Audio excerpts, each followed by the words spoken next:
Move straight to the starting grid. There's very little time until the start of the race. You can literally feel the tension. Beautiful day, even if temperatures are quite high.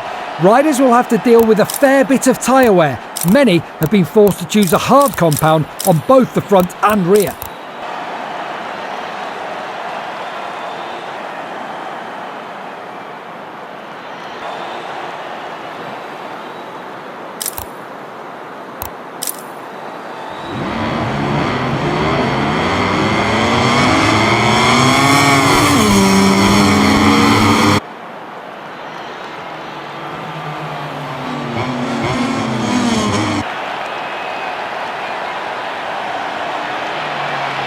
Lined up on the starting grid. In a matter of seconds, the lights will go out and the Phillip Island Grand Prix will begin.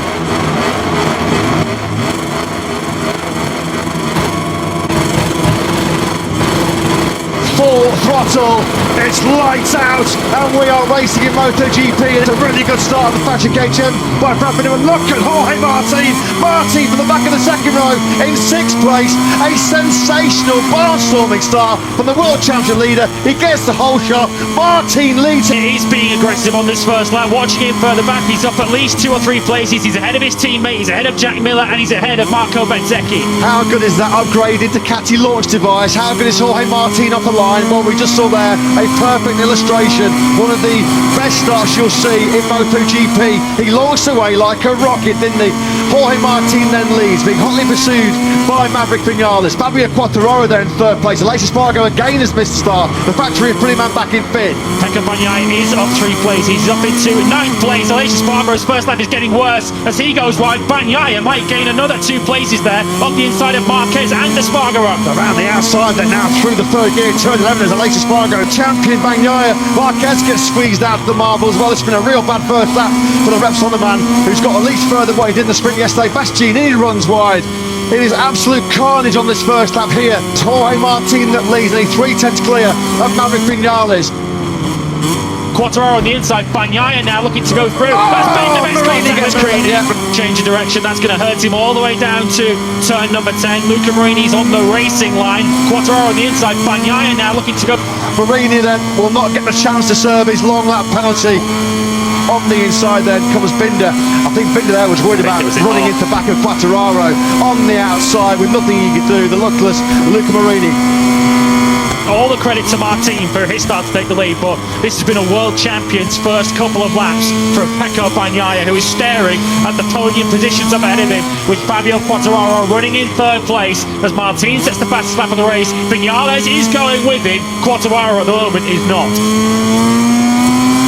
Sensational stuff by the world champion. It's going to get even better for him, isn't he? He slots on the inside of Quartararo through the 3rd gear, turn 13. This is bullied by Bagnaia. It's taken him, 2 3/4 laps to get himself from 13th to 3rd. And Aleix Espargaro immediately relegates Quartararo down to 5th. Aleix Espargaro knows he's got to make up ground early on. Quartararo's trying to relegate him back again. That's brave and bold from the 2021 world champion who leads it in again. Aleix Espargaro knows with that soft rear tyre he needs to make up ground in the first half of this race and then manage that tyre towards the end. Another fastest lap of the Grand Prix early on here then for Martin at 1:31.619. The Binder Marini incident currently under investigation from the FIA managing features. Quartararo runs in hot then in the first corner. That allows Brad Binder to ease on through. Brad Binder has a long lap penalty. No real surprise with that one. It looked from our vantage point as if Binder was the guilty party there. He will be coming through the long lap penalty loop along with Marini, of course, who still has to serve his long lap penalty. Now he has rejoined this race.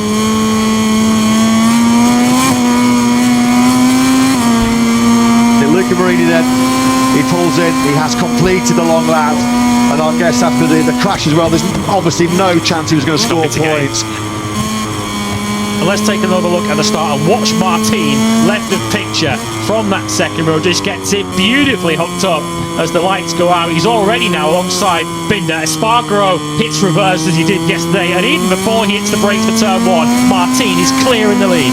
Tell you what, Nash will be contacting Ducati, won't they? Because that is a rocket launch off the line. We know that Ducati recently have given Jorge Martin and Pecco Bagnaia this upgraded start device. Well, it is working, an absolute treat, isn't it? What a sensational start that was by Jorge Martin. Marc Marquez. I was going to say, just saw a puff of dust, a cloud of debris, and it's Marc Marquez who has a miserable Mandalika Grand Prix. Listen to the groans from the fans in the background there.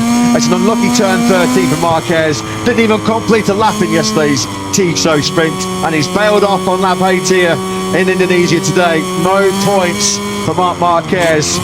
And now, two big reasons why he feels like he has no choice but to walk away from HRC next season and build his career back up at Ducati. Jorge Martin has his head in his hands. There is another massive plot twist, another huge pendulum swing in this year's MotoGP World Championship battle. Can you believe what we've just witnessed? Jorge Martin was cruising. He was 3 seconds ahead of Maveric Vinales in second place. With the winner, who blessed us with a perfect race today.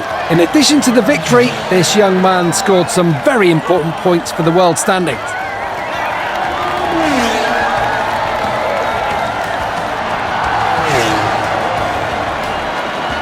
This one is going to linger in the mind for a good time if he doesn't win this MotoGP World Championship this year.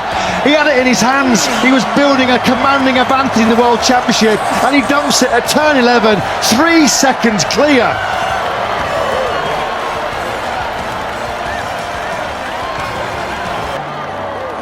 Here are the top three up on the podium.